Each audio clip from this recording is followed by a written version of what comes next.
মাথা নিচু করে আসিস কেন? টাল্টি বাল্টি বাদ দিয়া জমার টাকা দে।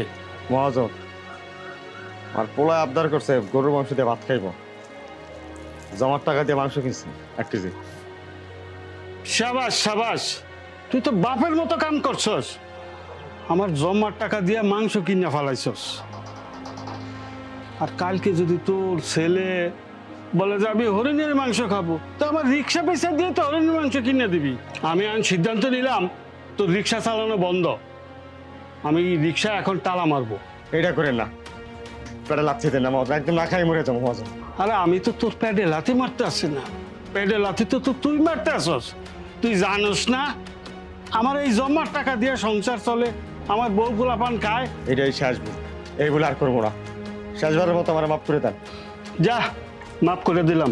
তুই মনে রাখিস, তোরে কিন্তু আমি একবারই মাফ করলাম, বারবার মাফ করব না।